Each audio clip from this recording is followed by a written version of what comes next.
আজ সম্পূর্ণ নিরামিষ কাশ্মীরি আলুর দম বানাবো। বেশ সুস্বাদু এই দম যে কোনো রকম রাইস বা যে কোনো রকম চাপাটির সাথে, বিশেষ করে লুচি পরোটার সাথে তো দারুণ মানানসই। বানানোও কিন্তু বেশ সহজ। চলুন, আমাদের বাঙালি বাড়িতে যে সমস্ত উপকরণ প্রায় সবসময়ই মজুদ থাকে তা দিয়েই বানিয়ে দেখায় সম্পূর্ণ নিরামিষ কাশ্মীরি আলুর দম। তবে তার আগে সবাইকে নমস্কার, অফুরন্ত ভালোবাসা আর স্বাগত জানাই আমার চ্যানেল শম্পার রান্নাঘরে। আজকের রেসিপির জন্য আমি এখানে মোটামুটি মিডিয়াম সাইজ, খুব বড় আলু দিলেও হবে না, আবার ছোট আলু দিয়েও কিন্তু তেমন স্বাদ পাওয়া যাবে না, মোটামুটি এরকম সাইজের আলু নিয়েছি। হাফ কেজি থেকে একটু বেশি নিয়েছি। কাশ্মীরি আলুর দম কয়েকটা টিপস ফলো করলে একদম পারফেক্ট তৈরি হবে।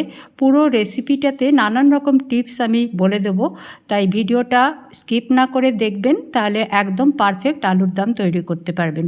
এখানে যেমন দেখুন, আলু কিন্তু সেদ্ধ করে নয়, কাঁচা আলুগুলোই প্রথমে খোসাগুলো ছাড়িয়ে নিলাম। তারপরে একটা বাটিতে একটু জল নিয়েছি আর দিচ্ছি 1 টিস্পুন নুন। নিয়ে আলুগুলো একটা ফোর্কের সাহায্যে এরকম করে একটু ছোট ছোট ছিদ্র করে দেব। পুরো আলুটার মধ্যেই এরকম করে ফোর্ক এরকম করে একটু গেঁথে গেঁথে ছোট ছোট করে ফুটো করে দিতে হবে, যাতে আলু ভাজার সময়ে আলুটা সেদ্ধ হয়ে যায়। লো আঁচে সুন্দর করে ভাজতে হবে, আলুর ভেতরে যাতে সমস্ত মশলাও ঢুকে যায়, সেই জন্য এরকম করে আগে একটু ফোর্ক দিয়ে ছিদ্র করে নিয়ে নুন জলের মধ্যে ডুবিয়ে রাখবো। 5 থেকে 7 মিনিট ডুবিয়ে রাখলেই হবে। সমস্ত আলুগুলোকেই আমি এরকম করে খোসা ছাড়িয়ে ফোর্কের সাহায্যে ওইভাবে ছিদ্র করে নিয়ে নুন জলে ডুবিয়ে দিচ্ছি। কাশ্মীরি আলুর দম এরকম গোটা গোটা আলু দিয়েই তৈরি করা হয়, আর যেহেতু আগে সেদ্ধ করে নেওয়া হয় না, সেই জন্য বেশি বড় আলু নেবেন না, তাহলে কাটতে হবে মাঝখান থেকে। আর কেটেও করা যায়, তবে যেভাবে কাশ্মীরি আলুর দম তৈরি করা হয় আমি ঠিক সেইভাবেই দেখাচ্ছি, সেই জন্য এই সাইজের আলুগুলো নিয়েছি, যাতে ভাজা হতে হতে আলুগুলো সেদ্ধ হয়ে যায়। খোসাগুলো সব ছাড়িয়ে নিয়ে ফোর্ক দিয়ে এরকম করে গেঁথে দিয়েছি, তারপরে নুন জলে ডুবিয়ে রেখেছি 5 থেকে 7 মিনিটের জন্য। এখানে ছোট্ট একটা টিপস আমি শেয়ার করতে চাইছি। রান্নাঘরের যে প্ল্যাটফর্মটাতে আমরা কাজ করি সেটা পরিষ্কার রাখার জন্য এই খোসাগুলো আমি এইভাবে ছাড়াই। একটা ঝুড়ির মধ্যে বা একটা বাটির মধ্যে একটু কাগজ নিয়ে নিই, এক টুকরো নিয়ে তার মধ্যে খোসাগুলো ছাড়িয়ে নিই, তারপরে কাগজটা ধরে আমি ডাস্টবিনে ফেলে দিই, তাহলে জায়গাটা পরিষ্কার থাকলো। চলুন রান্নাটা শুরু করি। একটা ফ্রাইং প্যান বসিয়ে দিয়েছি আঁচে, নিয়ে সর্ষের তেল যোগ করছি। কাশ্মীরি আলুর দম কিন্তু সর্ষের তেলেই রান্না হয়। বেশ খানিকটা তেল দিয়ে প্রথমে রান্নাটা শুরু করতে হয়, পরে তেল কমিয়ে বাকি রান্নাটা করতে হয়। এতটা তেল লাগবে না, পরে কমিয়ে নেব। আপনি চাইলে এই আলুগুলো জল থেকে ছেঁকে তুলে নিয়ে একদম ছাকা তেলেও ভাজতে পারেন। আমি কিন্তু শ্যালো ফ্রাই করছি। আঁচটাকে লো করে দেবো। সবগুলো আলু তেলের মধ্যে ছাড়া হয়ে গেলে ভালোভাবে নাড়াচাড়া করে দেবো, তারপরে আঁচটা একদম কমিয়ে দেব। নিয়ে ঢাকা দিয়ে দিয়ে একে বেশ সুন্দর করে ভাজা করে তুলতে হবে। যতক্ষণ না এর মধ্যে বেশ সুন্দর একটা গোল্ডেন কোটিং চলে আসছে, ততক্ষণ পর্যন্ত আঁচটা লো করে ঢাকা দিয়ে দিয়ে মাঝে মধ্যেই ঢাকাটা খুলে নাড়াচাড়া করে দিয়ে আলুগুলো ভেজে নিতে হবে। আবারও বলে দিচ্ছি, আলু ভাজা হওয়ার সময়ে যাতে সুন্দর নরম হয়ে যায়, সেই জন্য কিন্তু আঁচটা লো করেই ঢাকা দিয়ে দিয়ে রান্নাটা করতে হবে। ঢাকা দিয়ে রেখে দিলাম।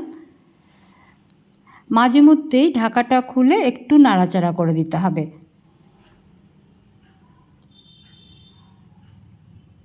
দেখুন, হালকা হালকা গোল্ডেন রং ধরে এসছে, আরও সুন্দর করে বেশ ওপরটা ক্রিস্পি হয়ে যাবে, সেরকম করেই ভাজতে হবে। ততক্ষণে কিন্তু আলু সুন্দর নরমও হয়ে যাবে। একবার ভালোভাবে নাড়াচাড়া করে দিয়ে একটু ওলট পালট করে দিলাম, তারপরে ঢাকা দিয়ে আরও কিছুক্ষণ লো আঁচে ভেজে নিচ্ছি। সুন্দর একটা রং কিন্তু ধরে আসছে, আর ঢাকা দেওয়ার প্রয়োজন নেই। মোটামুটি প্রায় 10 থেকে 12 মিনিট লাগবে এইভাবে সুন্দর করে আলুগুলো ভেজে নিতে। এই সময়টাতে এই রান্নায় যা মশলা লাগবে সেটা একটু রেডি করে নিই।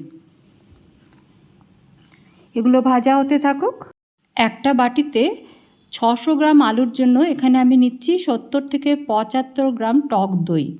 টক দই রান্নায় ব্যবহার করার আগে আমি যেমন সবসময় করি, অল্প একটু কর্নফ্লাওয়ার মিশিয়ে দিই। কর্নফ্লাওয়ারের পরিবর্তে ময়দাও মেশানো যায়। দেখুন, একটু খেয়াল করে ঠিক হাফ টিস্পুন, কিন্তু এর থেকে বেশি দেবেন না, তাহলে গ্রেভিটা দেখতেও খারাপ হয়ে যাবে, খেতেও কিন্তু ভালো লাগবে না। অল্প একটু ময়দা বা কর্নফ্লাওয়ার এর মধ্যে মিশিয়ে নেবেন।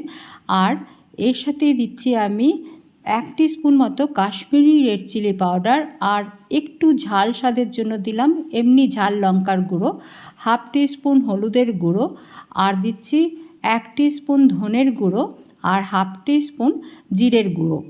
এর মধ্যে আরও কিছু মশলা যাবে, আমি দেখিয়ে দিচ্ছি। আগে এগুলো একটু মিশিয়ে নিই, অল্প একটু জল দিয়ে গুলে রাখছি যাতে সুন্দরভাবে এটা মিশে যায়। টক দইয়ের মধ্যে অল্প একটু ময়দা বা কর্নফ্লাওয়ার আপনি চাইলে অ্যাভয়েড করতে পারেন, তবে কর্নফ্লাওয়ার মিশিয়ে দিলে কিন্তু গ্রেভিটা দেখতে বেশ সুন্দর হয়। দিয়ে দিলাম 1 টিস্পুন আদা বাটা, আর দিচ্ছি 1 টিস্পুন মৌরি বেটে নিয়েছি, একটু জল দিয়ে পাতলা করে গুলে রেখেছি, সেটা মিশিয়ে দিলাম।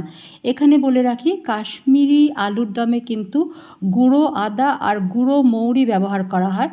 তবে আমি আগেই বলেছি, আমাদের বাঙালি বাড়িতে যে সমস্ত উপকরণ সবসময় মজুদ থাকে, আমি সেগুলো দিয়েই আজ কাশ্মীরি আলুর দম তৈরি করে দেখাবো। আপনার কাছে যদি গুঁড়ো আদা আর গুঁড়ো মৌরি থাকে সেটাই ব্যবহার করবেন।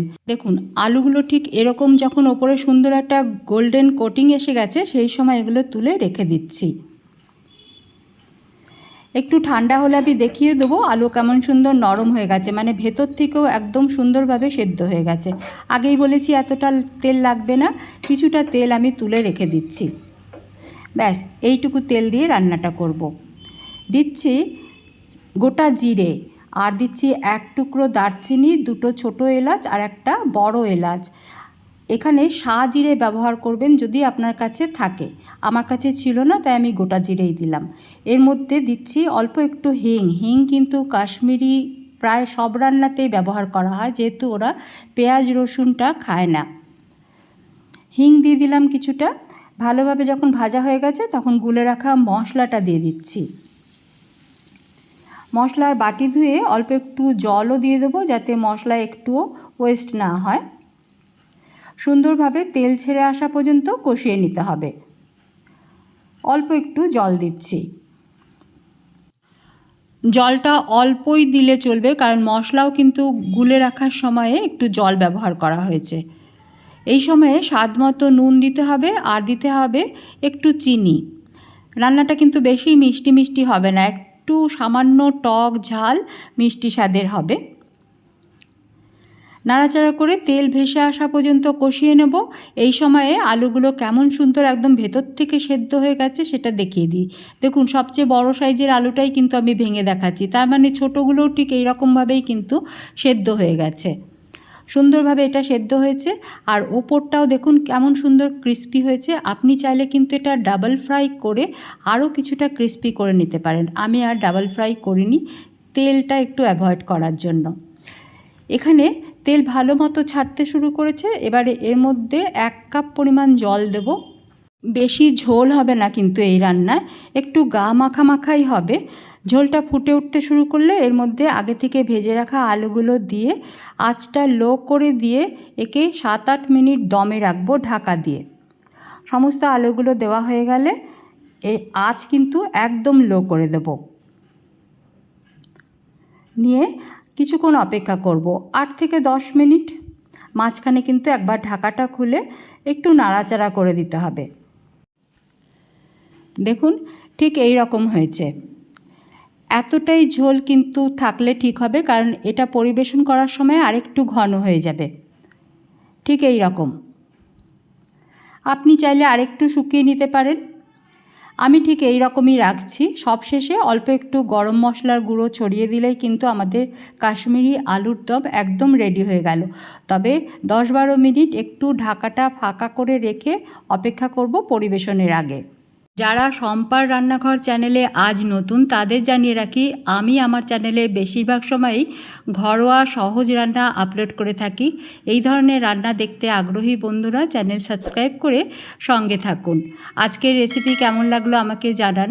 সবাইকে ভালো থাকার অনেক শুভেচ্ছা, সঙ্গে থাকার জন্য অনেক অনেক ধন্যবাদ জানিয়ে আজকের ভিডিও শেষ করছি। ফিরে আসবো আবারও এরকমই কোনো সহজ ঘরোয়া রেসিপির সাথে।